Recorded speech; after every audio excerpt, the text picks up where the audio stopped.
সুধীমণ্ডলী, স্বাগত জানাচ্ছি জিরো আওয়ারে। সমসাময়িক বিষয় নিয়ে বৈশাখী টেলিভিশনের নিয়মিত এই আয়োজনে আপনাদের সঙ্গে আছি আমি সাইফুল ইসলাম। দর্শক মণ্ডলী, আজ 21শে নভেম্বর বাংলাদেশ সশস্ত্র বাহিনী দিবস। এই দিবসের প্রাক্কালে বাংলাদেশ সশস্ত্র বাহিনীর প্রত্যেক সদস্যকে আমরা এই অনুষ্ঠানের পক্ষ থেকে, বৈশাখী টেলিভিশনের পক্ষ থেকে অভিনন্দন এবং শুভেচ্ছা জানাই। আমরা সশস্ত্র বাহিনী দিবসের তাৎপর্য, সশস্ত্র বাহিনীর মুক্তিযুদ্ধ এবং স্বাধীনতা সার্বভৌমত্ব রক্ষায় সশস্ত্র বাহিনীর ভূমিকা, এসব বিষয় নিয়ে আলোচনা করব। আলোচনার জন্য আজ স্টুডিওতে আমার সঙ্গে যোগ দিয়েছেন সশস্ত্র বাহিনীর 3 জন সদস্য। আমি প্রথমে তাদেরকে আপনার পরিচয় করে দিচ্ছি। আমার ডানে প্রথমে রয়েছেন ব্রিগেডিয়ার জেনারেল মোস্তফা কামাল রুশো, বাংলাদেশ সেনাবাহিনী। আপনাকে স্বাগত জানাচ্ছি আমাদের এই অনুষ্ঠানে। এরপর রয়েছেন ক্যাপ্টেন মাহমুদুল মালেক, বাংলাদেশ নৌবাহিনী। আপনাকে স্বাগত জানাচ্ছি। এবং আমাদের সঙ্গে রয়েছেন ক্যাপ্টেন মোহাম্মদ রিজা ইমদাদ খান। আপনাকে স্বাগত জানাচ্ছি জিরো আওয়ারে। আমরা আলোচনাটি শুরু করব বৈশাখী টেলিভিশন আজকে প্রচারিত কিছু সংবাদ শিরোনাম, এগুলো দেখার পর, এবং আমরা সশস্ত্র বাহিনী দিবসের তাৎপর্য, ভূমিকা এবং সশস্ত্র বাহিনীর শান্তি রক্ষা, উন্নয়ন সহ এসব বিষয় নিয়ে আমরা শুরুতে একটু দেখব যে আজ বৈশাখী টেলিভিশনে প্রচারিত প্রধান প্রধান সংবাদ শিরোনামগুলো। রোহিঙ্গা অনুপ্রবেশ ঠেকাতে সীমান্তে নিরাপত্তা বাড়ানো হয়েছে, জানালেন স্বরাষ্ট্রমন্ত্রী। অনুপ্রবেশের খবর ভিত্তিহীন, দাবি মিয়ানমারের। সংসদে যাদের প্রতিনিধিত্ব নেই, নির্বাচন কমিশন পুনর্গঠনের প্রস্তাব দেওয়ার এখতিয়ার তাদের নেই, বললেন এরশাদ। খালেদা জিয়ার প্রস্তাব মেনে নেওয়ার আহ্বান বিএনপি। বেসরকারি খাতকে সম্পৃক্ত করায় আবারও বাড়ছে জনশক্তি রপ্তানি। আগের 5 বছরে কম কর্মী যাওয়ায় নেতিবাচক প্রভাব পড়েছে রেমিটেন্সে। বিনা বিচারে 1.5 যুগ বন্দী 4 জনকে আদালতে হাজির করতে হাইকোর্টের নির্দেশ। মানবাধিকার কমিশন চেয়ারম্যান পদে কাজী রিয়াজুলের বৈধতা প্রশ্নে রুল। এবং সিরাজগঞ্জে লাইনচ্যুত বগি উদ্ধারে অভিযান চলছে। রেল যোগাযোগ এখনো বন্ধ। ভারতের কানপুরে ট্রেন দুর্ঘটনায় মৃতের সংখ্যা 100 ছাড়িয়েছে। শেখ হাসিনার শোক। সংবাদ শিরোনামগুলো দেখছিলাম। বিভিন্ন ধরনের সংবাদ রয়েছে, কিন্তু আমরা শুরুতে বলেছি আজ আমরা আলোচনা করব সশস্ত্র বাহিনী দিবসের ভূমিকা, তাৎপর্য এবং পটভূমি নিয়ে। বাংলাদেশের গৌরবময় যে অধ্যায় মুক্তিযুদ্ধ, সেই মুক্তিযুদ্ধের মাধ্যমে গড়ে উঠেছে আমাদের সশস্ত্র বাহিনী। সুতরাং এই সশস্ত্র বাহিনীর বাংলাদেশের মুক্তিযুদ্ধ, স্বাধীনতার সার্বভৌমত্বের প্রতি রয়েছে একটি বিরাট দায়িত্ব এবং অঙ্গীকার। ব্রিগেডিয়ার জেনারেল রুশো, আপনাকে দিয়ে শুরু করতে চাই। আজ আমরা সশস্ত্র বাহিনী দিবসের প্রাক্কালে অনুষ্ঠান করছি, এবং শুরুতে আপনাকে এবং আপনার মাধ্যমে সশস্ত্র বাহিনী দিবস বাহিনীর সকল সদস্যকে শুভেচ্ছা এবং অভিনন্দন জানাই। আমরা শুরুতে একটু জানতে চাই যে সশস্ত্র বাহিনী দিবসের তাৎপর্য এবং পটভূমিটা কি, কি পটভূমিতে এই দিবসটি আমরা পালন করি বা গড়ে উঠেছিল? ধন্যবাদ। আমি প্রথমেই বৈশাখী টিভিকে ধন্যবাদ জানাতে চাই। আজকে এই সশস্ত্র বাহিনী দিবস উপলক্ষে আমাদেরকে স্টুডিওতে আমন্ত্রণ জানানোর জন্য। প্রথমেই আমি সশস্ত্র বাহিনী দিবসের প্রাক্কালে আমাদের সশস্ত্র বাহিনীর বিভিন্ন সদস্য যারা বিভিন্ন সময়ে স্বাধীনতা যুদ্ধে, পরবর্তীতে পার্বত্য চট্টগ্রামে, এছাড়া শান্তি মিশনে যারা কর্তব্য পালনকালীন সময়ে আত্মত্যাগ করেছেন, তাদের আত্মার প্রতি সম্মান জানিয়ে এবং তাদের আত্মার শান্তি কামনা করে আমি প্রথমে শুরু করতে চাই। আপনি জানেন যে সশস্ত্র বাহিনীর জন্ম হচ্ছে আমাদের গৌরবময় স্বাধীনতা যুদ্ধের প্রাক্কালে। স্বাধীনতা যুদ্ধের পরবর্তী সময়ে, স্বাধীনতা যুদ্ধ চলাকালীন প্রথমে আমাদের যে বিভিন্ন সামরিক অভিযানগুলো ছিল, সেগুলো ছিল আমাদের গেরিলা অভিযান। এবং স্বাধীনতা যুদ্ধ যখন শুরু হয় মার্চ মাসে, তখন শুরুতে বিভিন্ন বাহিনী বিক্ষিপ্তভাবে বা নিজস্ব উদ্যোগে তারা বিভিন্ন অভিযান পরিচালনা করছিল। বাংলাদেশ সেনাবাহিনী, বিমান বাহিনী, নৌবাহিনী। পরবর্তীতে আপনি জানেন যে প্রথমে 10ই এপ্রিল মুজিবনগর সরকার, অস্থায়ী সরকার গঠনের পরপর প্রথমে 11টি সেক্টর এর গঠন প্রক্রিয়া শুরু হয়। পরবর্তীতে জুন মাসে 3টি ব্রিগেড এর সমান 3টি ফোর্স, আমরা যেটা জানি এস ফোর্স, কে ফোর্স এবং জেড ফোর্সের গোড়াপত্তন হয়। কিন্তু 21শে নভেম্বর সর্বপ্রথম সেনাবাহিনী, নৌবাহিনী এবং বিমান বাহিনী সমন্বিতভাবে অভিযান পরিকল্পনা করে এবং অভিযান শুরু করে। এই জন্য এই 21শে নভেম্বরকে সশস্ত্র বাহিনী দিবস হিসেবে আমরা পালন করি। এখানে একটু বলে রাখা দরকার যে স্বাধীনতার পর থেকে আশির শতকের মাঝামাঝি পর্যন্ত তিনটা বাহিনী অর্থাৎ সেনাবাহিনী, বাংলাদেশ সেনাবাহিনী, বাংলাদেশ নৌবাহিনী এবং বিমান বাহিনী পৃথক পৃথকভাবে তাদের প্রতিষ্ঠা দিবস পালন করত। সেনাবাহিনী 25শে মার্চ, নৌবাহিনী 10ই ডিসেম্বর এবং বিমান বাহিনী 28শে সেপ্টেম্বর এই প্রতিষ্ঠা বার্ষিকী পালন করত। কিন্তু 80 দশকের মাঝ বরাবর থেকে এটা সমন্বিতভাবে একটি সশস্ত্র বাহিনী দিবস হিসাবে পালিত হয়ে থাকে। এবং সশস্ত্র বাহিনী দিবস আমাদের সকলের জন্য, কেবলমাত্র সশস্ত্র বাহিনীর সদস্য নয়, বরং আমি বলবো সমস্ত জাতির জন্য একটা তাৎপর্যপূর্ণ দিন। এই দিনটা হচ্ছে আমাদের সশস্ত্র বাহিনীর সদস্যদের আত্মত্যাগকে স্মরণ করার এবং সাধারণ জনগণ যারা এই আমাদের মুক্তিযুদ্ধে অংশগ্রহণ করেছে এবং আত্মত্যাগ করেছে তাদের এই আত্মত্যাগকে সম্মান জানানোর আমার মনে হয় একটি বিরাট উপলক্ষ। তো এই পটভূমিতে আমি মনে করি এটা একটি অত্যন্ত তাৎপর্যপূর্ণ দিন এবং আমরা এই দিনকে সামনে রেখে এগিয়ে যাওয়ার জন্য বদ্ধপরিকর। নতুন প্রত্যয় পান, নতুন বল পান।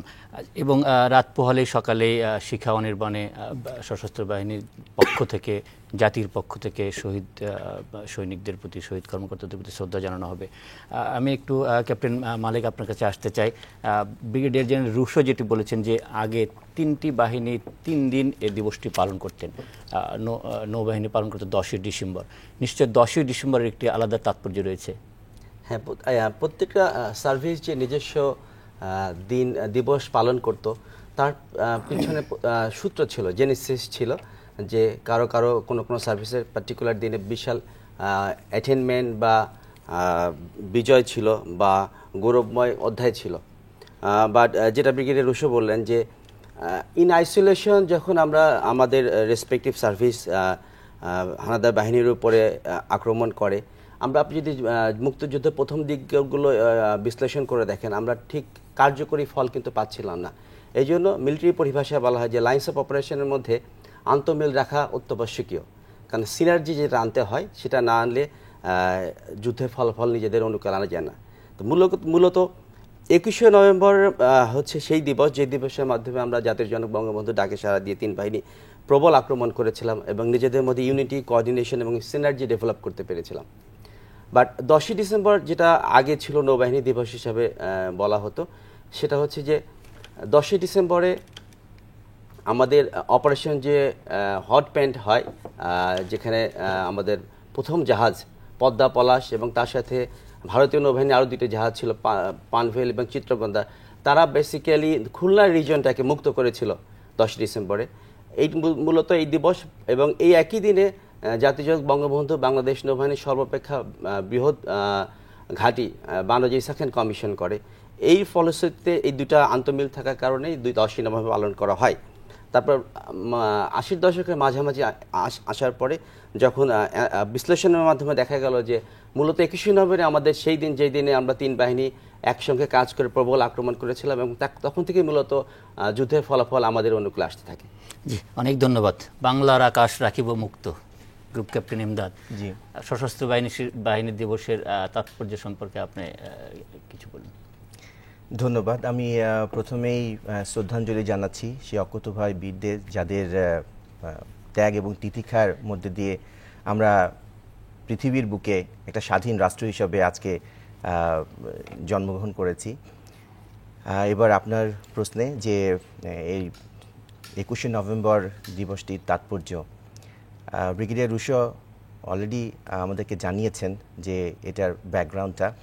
তো আমি মনে করি যে এর তাৎপর্যটা আর দুটো দিক আছে।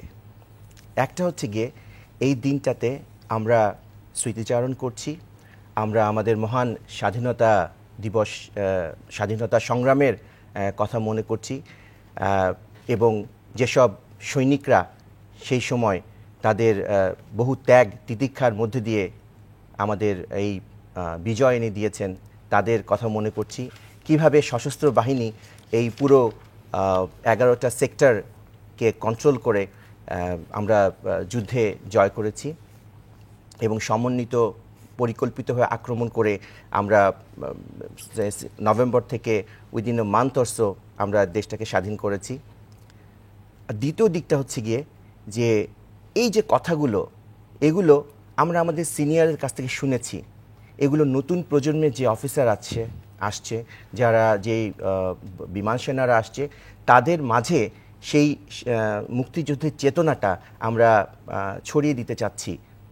এবং এটা কিন্তু শুরুই হচ্ছে এই যে আজকে ঠিক 12টার সময় through this talk show we are connecting to the whole country, everybody is seeing us. এই যে একটা মেসেজ আমরা পাস করে দিচ্ছি যে 3 বাহিনীর 3 জন সদস্য এসে বসেছি এবং ওই দিনটা সম্বন্ধে কথা বলছি, এটা একটা বিশাল একটা ব্যাপার।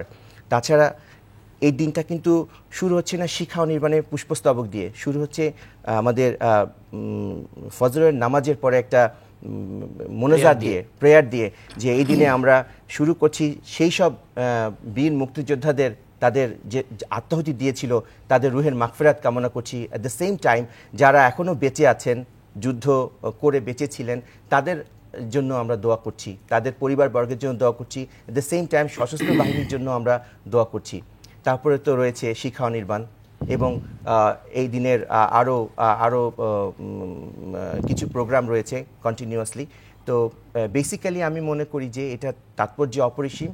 এই দিনে আমরা স্মৃতিচারণ করছি, অ্যাট দ্য সেম টাইম আমাদের নতুন প্রজন্মকে এটাকে আমরা যে এয়ারফোর্সে আমরা সশস্ত্র বাহিনী tradition, by tradition we are handing over this history to the people who are coming, নতুন প্রজন্মের কাছে।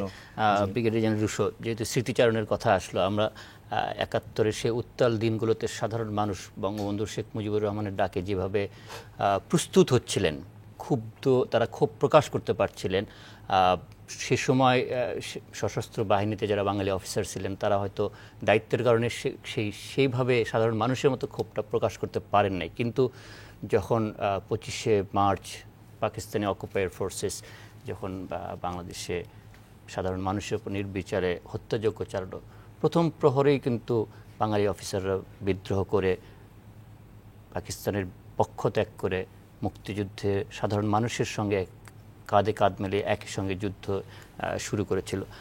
এখানে সাধারণ মানুষ এবং সশস্ত্র বাহিনী, সেনাবাহিনী, নৌবাহিনী, বিমান বাহিনী কোনো ভেদাভেদ তখন ছিল না।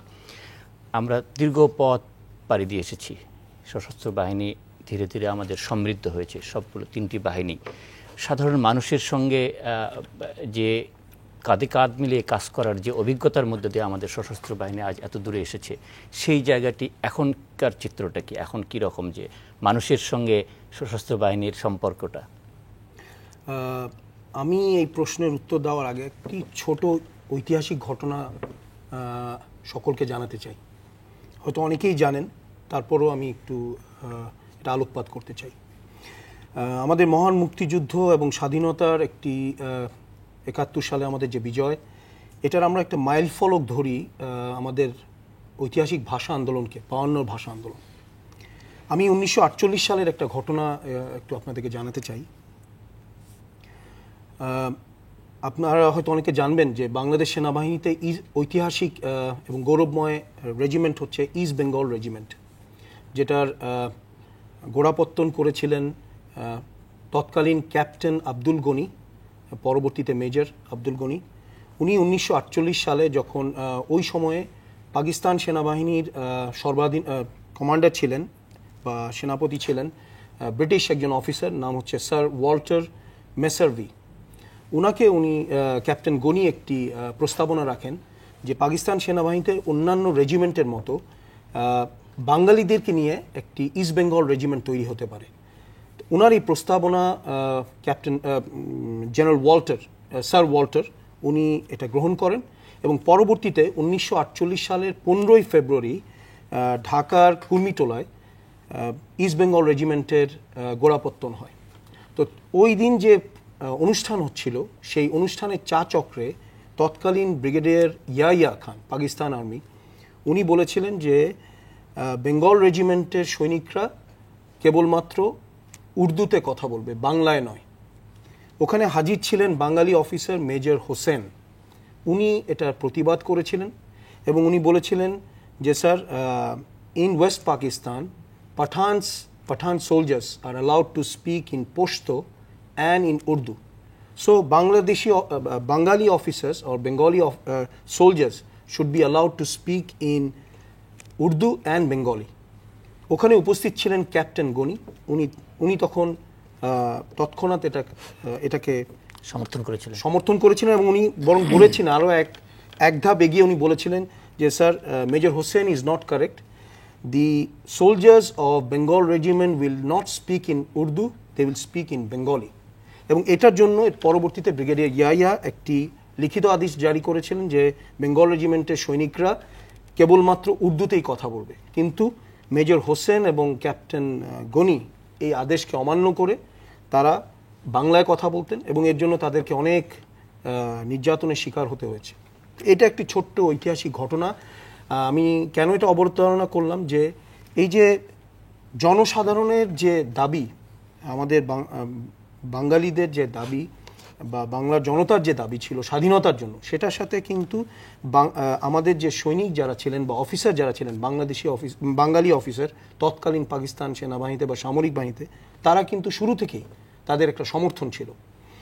এবং আপনি যেটা বললেন যে স্বাধীনতা যুদ্ধে যখন আপামর জনসাধারণ এই যুদ্ধে যোগদান করে, তখন কিন্তু আমাদের পূর্ব পাকিস্তানে বেঙ্গল রেজিমেন্টের 8টি ইউনিটের মধ্যে 5টি ইউনিট এই তৎকালীন পূর্ব পাকিস্তানে এখানে মোতায়েন ছিল বা এখানে অবস্থান করছিল।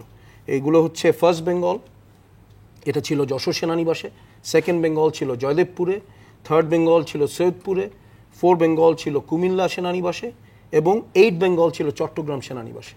এবং এরা বিভিন্ন সময় 25শে মার্চকে সামনে রেখে কোনো ইউনিট, যেমন সেকেন্ড বেঙ্গল 19 মার্চ জয়দেবপুরে, তারপর 8 বেঙ্গল চিটংয়ে যখন তাদেরকে অস্ত্র খালাস করতে পাঠানো হয়েছিল সোয়াত জাহাজ থেকে পাকিস্তানি অস্ত্র, 25 এবং 26শে মার্চ রাতের মাঝামাঝি ওই সময়। তো বিভিন্ন ইউনিট বিভিন্ন সময় তারা কিন্তু বিদ্রোহ করে। এটা ছিল স্বাধীনতা যুদ্ধের পটভূমি। এবং ওই সময়ে আপনার বিভিন্ন সময়ে, যেমন ইপিআরে ছিলেন কর্মরত তৎকালীন ক্যাপ্টেন রফিক বীর উত্তম, যিনি পরবর্তীতে আমাদের স্বরাষ্ট্রমন্ত্রী ছিলেন। উনি 17ই মার্চ উনার সারসন রোডের বাসায় চট্টগ্রামে একটা মিটিং করেছিলেন যে তাদের পরবর্তী কর্মপন্থা কি হবে বাঙালি অফিসারদের। তারাও প্রস্তুতি নিচ্ছিলেন। সো এই ছিল স্বাধীনতা যুদ্ধে আমাদের যখন জন্মলগ্ন, তখন থেকেই সাধারণ জনগণের সাথে সশস্ত্র বাহিনীর আমাদের যারা বাঙালি অফিসার সৈনিক, তাদের একটা যোগসূত্র ছিল। তখন থেকেই সেটা গোড়াপত্তন। এবং আপনি আজকের বাংলাদেশে আপনি দেখেন 2016 সালে এসে সাধারণ জনগণের সাথে সশস্ত্র বাহিনীর একটি চমৎকার সুসম্পর্ক বিরাজমান। আপনি বড় বড় যত আমাদের জাতীয় জীবনে যত বড় আমাদের অনুষ্ঠান দেখেন, সব কিছুতেই কিন্তু সামরিক বাহিনী বা সশস্ত্র বাহিনীর সাথে আমাদের বেসামরিক যে জনগণ, তাদের একটি চমৎকার যোগসূত্র এবং সমন্বয় বিরাজমান। আমি পরবর্তীতে আলোচনায় আমি আপনাকে বলবো যে আমাদের সেনাবাহিনীর যে অবদান বিভিন্ন ক্ষেত্রে, তখন আপনি বুঝতে পারবেন যে কিভাবে এই চমৎকার সম্পর্কটা চলমান। জি, অনেক ধন্যবাদ ব্রিগেডিয়ার জেনারেল রুশো। আমরা একটা বিরত নেব, বিরতির পর আবারও আপনাদের কাছে আসছি। প্রিয় দর্শক, আপনারা দেখছেন জিরো আর আমরা আলোচনা করছি সশস্ত্র বাহিনী দিবসের তাৎপর্য এবং পটভূমি নিয়ে। এই আলোচনায় ফিরছি ছোট্ট একটা বিরতির পর।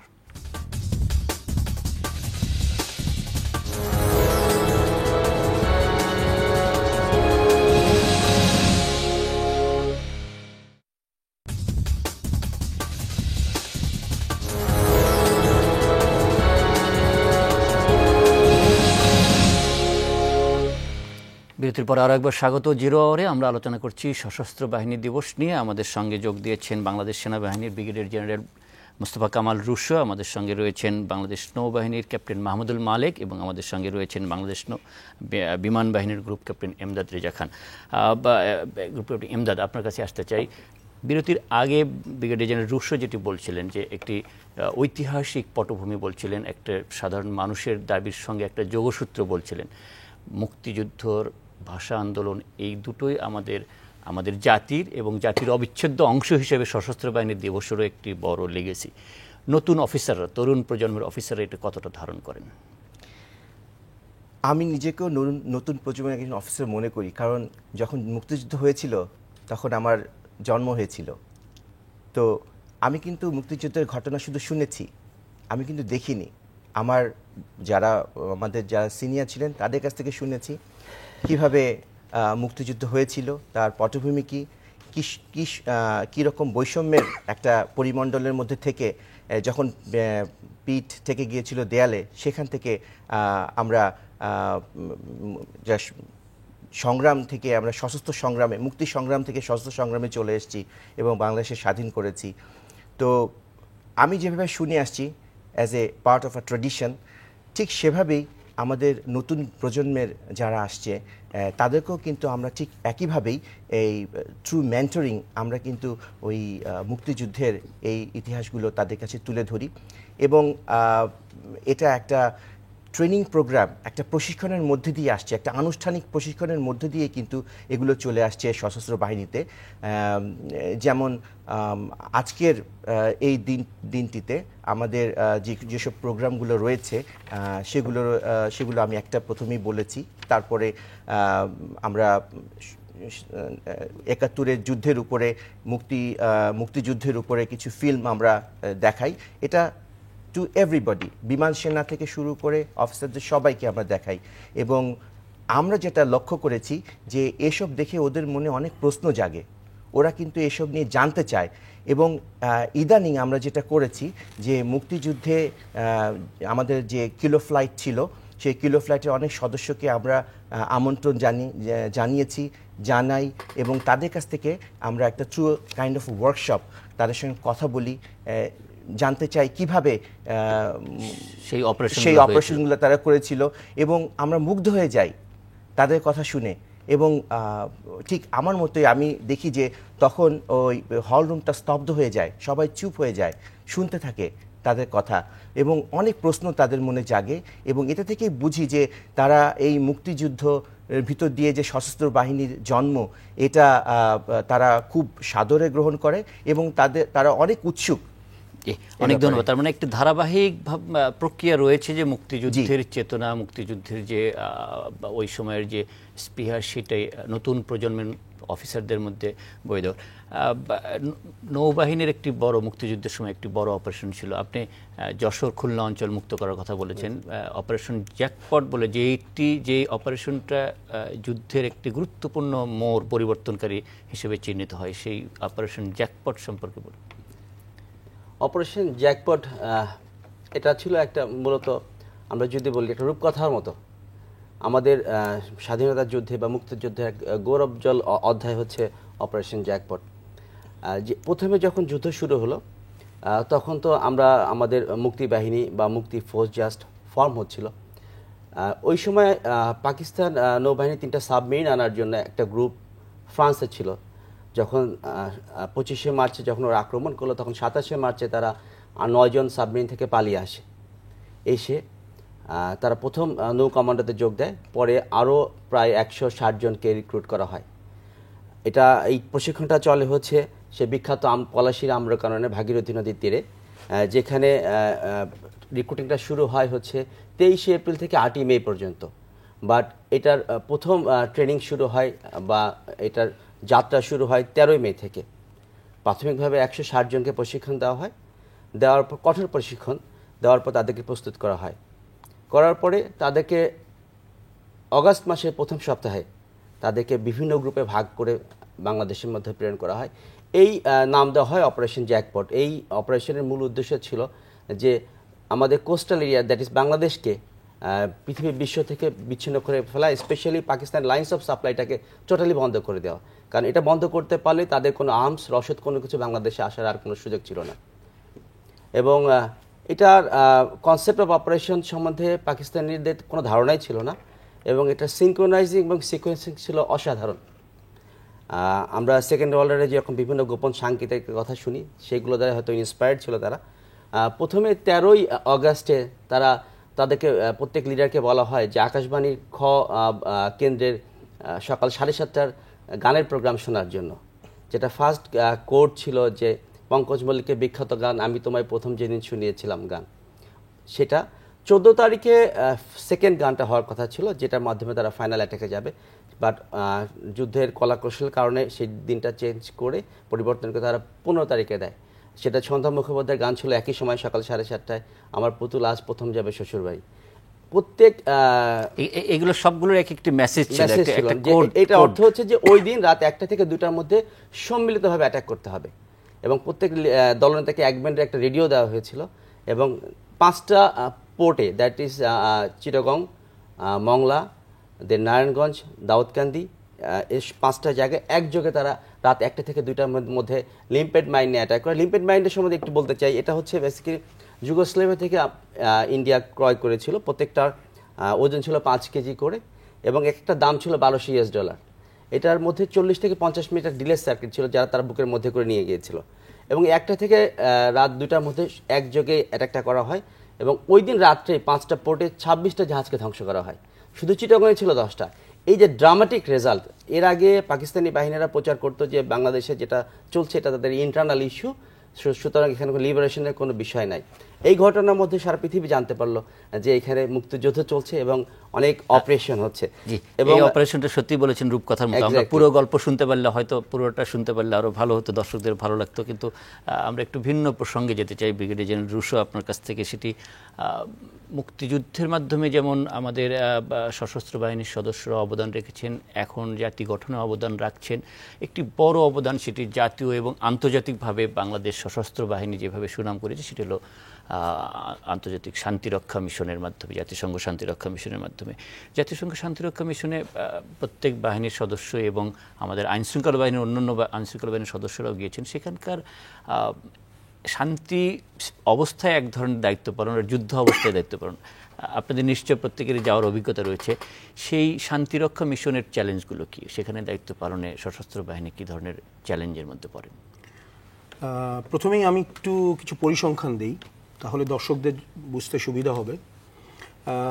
বাংলাদেশ আন্তর্জাতিক পরিমণ্ডলে যে কয়েকটা বিষয় নিয়ে পরিচিতি পেয়েছে, তার মধ্যে উল্লেখযোগ্য একটি হচ্ছে বাংলাদেশ সশস্ত্র বাহিনী এবং পুলিশ বাহিনীর সদস্যদের জাতিসংঘ শান্তিরক্ষী মিশনগুলোতে অংশগ্রহণ। ইতিমধ্যেই বাংলাদেশ সশস্ত্র বাহিনীর প্রায় 1,22,000-এর উপরে সদস্য শান্তিরক্ষা মিশনে অংশগ্রহণ করেছে। ইতিমধ্যে আমরা পৃথিবীর 51টা শান্তিরক্ষী মিশনে এবং 43টা বিভিন্ন দেশে আমাদের সশস্ত্র বাহিনীর সদস্যরা এই শান্তিরক্ষী মিশনগুলোতে অংশগ্রহণ করেছে। তার মধ্যে কেবলমাত্র সেনাবাহিনীর 107 জন সদস্য এই শান্তিরক্ষা মিশনে আত্মদান করেছে। বর্তমানে প্রায় 4,500 সদস্য 10টি বিভিন্ন শান্তিরক্ষা মিশনে 10টি দেশে কর্মরত আছে। এর মধ্যে উল্লেখযোগ্য হচ্ছে, আপনি জানেন যে আমাদের নারী শান্তিরক্ষী, এর মধ্যে প্রায় 219 জন ইতিমধ্যেই বিভিন্ন মিশনে অংশগ্রহণ করেছে। তার মধ্যে বর্তমানে 29 জন বিভিন্ন মিশনে এই মুহূর্তে দায়িত্বরত আছে। আমি ব্যক্তিগতভাবে 3টি জাতিসংঘ মিশনে অংশগ্রহণ করেছি। আমি কেবলমাত্র 1 মাস আগে বর্তমান বিশ্বের সবচেয়ে চ্যালেঞ্জিং যে মিশন আছে মালিতে, পশ্চিম আফ্রিকার দেশ মালিতে, সেখানে সেক্টর কমান্ডার হিসেবে দায়িত্ব পালন শেষে এসেছি। তো আমি আমার অভিজ্ঞতা থেকে বলতে পারি যে অতীতে শান্তিরক্ষা মিশন যেরকম যে ধরন ছিল, সেখান থেকে এখন অনেকটাই ভিন্ন। এখন এটা আরও বেশি চ্যালেঞ্জিং, আরও বেশি ঝুঁকিপূর্ণ। যেমন মালি মিশন কেবলমাত্র 3 বছরের মাথায় পুরো বিশ্বে, পুরো পৃথিবীতে সবচেয়ে বেশি ঝুঁকিপূর্ণ চ্যালেঞ্জিং মিশন হিসেবে আবির্ভূত হয়েছে, এবং ইতিমধ্যেই এই মালি মিশনে যে আহত এবং নিহতর সংখ্যা সেটা সর্বকালের রেকর্ড ছাড়িয়ে গেছে। এই মিশনে আমাদের বাংলাদেশ 3য় বৃহত্তম ট্রুপস কন্ট্রিবিউটিং কান্ট্রি হিসেবে দায়িত্ব পালন করছে, এবং আমাদের শান্তিরক্ষীরা বিভিন্ন দায়িত্বে তারা অত্যন্ত পেশাগত উঁচু মানের পেশাগত দক্ষতা প্রদর্শন করতে সক্ষম হয়েছে। বর্তমান বিশ্বে যে শান্তিরক্ষী মিশন যেগুলো আছে, এগুলোর চ্যালেঞ্জ সম্পূর্ণই ভিন্ন। এখানে এখন নন স্টেট অ্যাক্টর বলতে আমরা যেটা বুঝি, সেই নন স্টেট অ্যাক্টরের বিরুদ্ধে কাজ করতে হচ্ছে, এবং মিশনগুলো আরও অনেক বেশি ঝুঁকিপূর্ণ হয়ে গেছে। জি, ধন্যবাদ ব্রিগেডিয়ার জেনারেল রুশো। আমরা আরেকটি বিরতি নেব, বিরতির পর আবারও ফিরবে এই আলোচনায়। প্রিয় দর্শক, আমরা ফিরছি ছোট্ট একটা বিরতির পর, সে পর্যন্ত আমাদের সঙ্গেই থাকুন।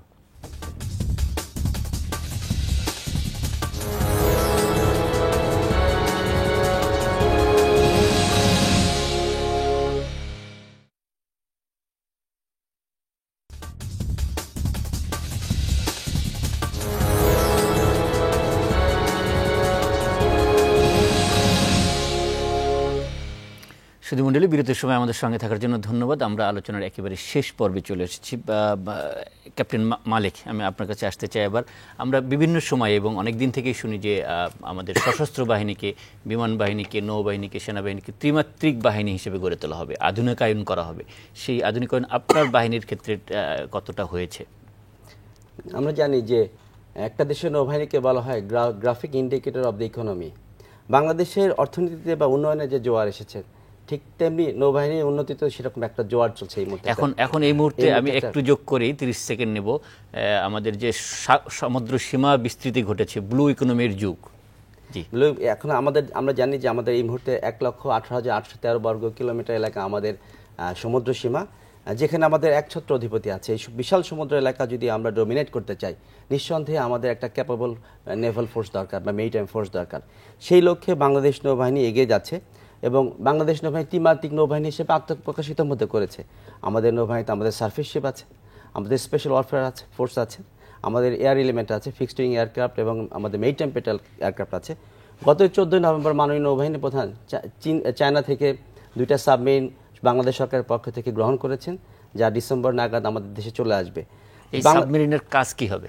এই আমাদের যে বিশাল সমুদ্র এলাকা, আমাদের এই সমুদ্র এলাকার রক্ষার কাজে মূলত ডিটারেন্ট ফোর্স হিসাবে এই সাবমেরিন কাজ করবে।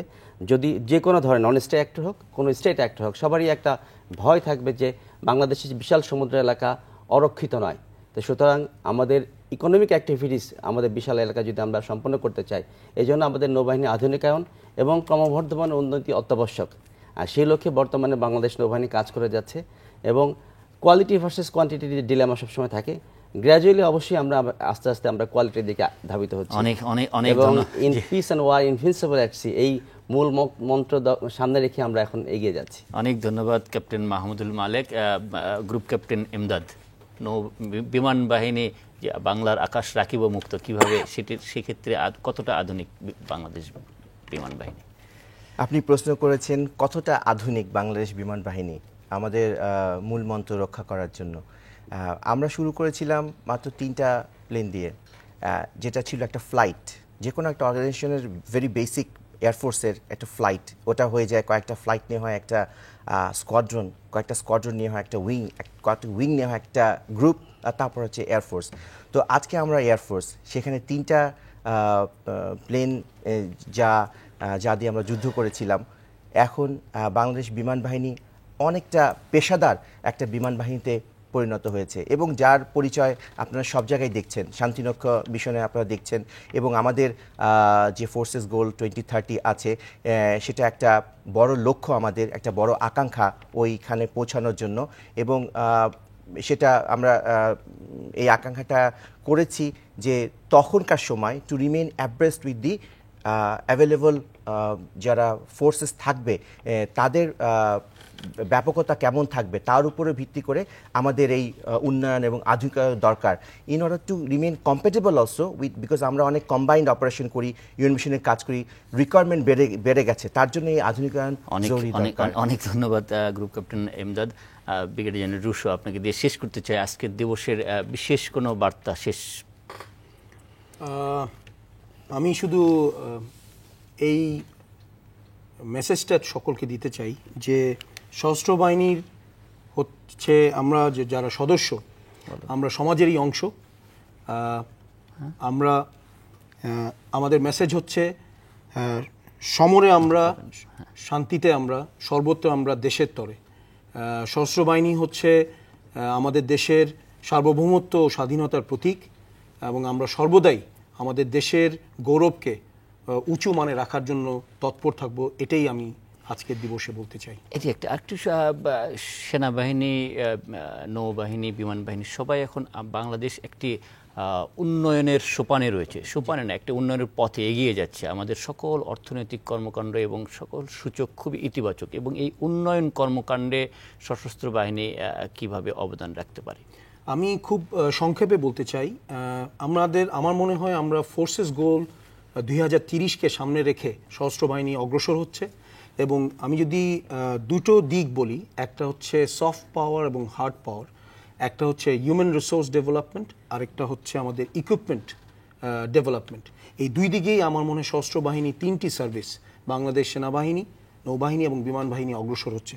যেমন দেশের উন্নয়নে আমাদের যে সেনাবাহিনী বিভিন্ন শিক্ষা প্রতিষ্ঠান তৈরি করেছে, অতীতে MIST, BUP, arm forces medical college. অতি সম্প্রতি আপনি জানেন যে সরকার 11টি মেডিকেল কলেজের অনুমতি দিয়েছে, এর মধ্যে 5টি বাংলাদেশ সেনাবাহিনী পরিচালনা করছে। এছাড়া আছে Bangladesh university of science and technology, তারপরে অতি সম্প্রতি নার্সিং ইনস্টিটিউট, তারপরে বিভিন্ন সেনানিবাসে বিভিন্ন অঞ্চলে বিভিন্ন স্কুল, যেখান থেকে যেটার সুফল সাধারণ জনগণ, এলাকার জনগণও পাচ্ছে। তো সব কিছু মিলিয়ে সেনাবাহিনী এই শিক্ষাক্ষেত্রে, যেটা আমি বললাম হিউম্যান রিসোর্স ডেভেলপমেন্ট, সেই ক্ষেত্রে করছে। দেশের যে ইনফ্রাস্ট্রাকচার অবকাঠামো যে উন্নয়ন, আপনার মেরিন ড্রাইভ, কক্সবাজার টেকনাফ, তারপরে আপনার জয়দেবপুর ময়মনসিংহ 4 লেন সড়ক, এছাড়া রয়েছে আপনার হাতিঝিল প্রকল্প, পদ্মা সেতু, অবকাঠামো উন্নয়ন তদারকি ইত্যাদি সকল কাজে বাংলাদেশ সেনাবাহিনী কাজ করে যাচ্ছে। সো আমি যেটা মনে করি যে দেশ রক্ষা ছাড়াও দেশের উন্নয়নে ওতপ্রোতভাবে বাংলাদেশ সেনাবাহিনী এবং সর্বোপরি বাংলাদেশ সশস্ত্র বাহিনী একটা সক্রিয় অংশগ্রহণ করছে। এই উন্নয়ন কর্মকাণ্ডে অংশগ্রহণ করতে গিয়ে সশস্ত্র বাহিনী বা সেনাবাহিনীর কি পেশাদারিত্ব কোনোভাবে ক্ষুণ্ণ হচ্ছে? আমি যেটা বলবো যে পেশাদারিত্ব ক্ষুণ্ণ হচ্ছে না, বরং এটা উৎকর্ষ হচ্ছে। কিভাবে, আমি জাস্ট একটি ছোট্ট উদাহরণ দিই। আমাদের যারা ইঞ্জিনিয়ার কোরের সৈনিক আছে, যারা এই বিভিন্ন রাস্তাঘাট নির্মাণ করছে, এটা কিন্তু তাদের একটা পেশাগত দায়িত্বের সাথেই সামঞ্জস্যপূর্ণ কাজ। এছাড়া যেমন মনে করেন আমাদের যে হিউম্যান রিসোর্স ডেভেলপমেন্ট যেটা হচ্ছে, এটা যেমন আমাদের আপামর জনসাধারণ এটা থেকে উপকৃত হচ্ছে, একই সাথে আমাদের যারা সেনাবাহিনীর বা সশস্ত্র বাহিনীর সদস্য, তারাও কিন্তু তাদের নিজস্ব মান উন্নয়নে এটাতে সহায়ক হচ্ছে। তো আমি মনে করি যে এটা সাংঘর্ষিক না, বরং এটা সম্পূরক। অনেক ধন্যবাদ ব্রিগেডিয়ার জেনারেল মোস্তফা কামাল রুশো এবং ক্যাপ্টেন মাহমুদুল মালেক, বাংলাদেশ নৌবাহিনী এবং বাংলাদেশ বিমান বাহিনীর গ্রুপ ক্যাপ্টেন রেজা ইমদাদ খান। আপনাদের প্রত্যেককে অনেক ধন্যবাদ আজকের এই দিনে আমাদের সঙ্গে বৈশাখী টেলিভিশনের এই অনুষ্ঠানে যোগ দেওয়ার জন্য। আপনাদেরকে আবারও আপনাদের মাধ্যমে সশস্ত্র বাহিনীর সকল সদস্যকে আমরা শুভেচ্ছা জানাই, অভিনন্দন জানাই। প্রিয় দর্শক, আপনারা যারা এতক্ষণ আমাদের সঙ্গে ছিলেন, বৈশাখী টেলিভিশনের সঙ্গে ছিলেন, আপনাদেরকে অনেক অভিনন্দন, শুভেচ্ছা এবং একই সঙ্গে ধন্যবাদ জানাচ্ছি আমাদের এই অনুষ্ঠানে যোগ দেওয়ার জন্য। আপনারা ভালো থাকবেন, শুভরাত্রি।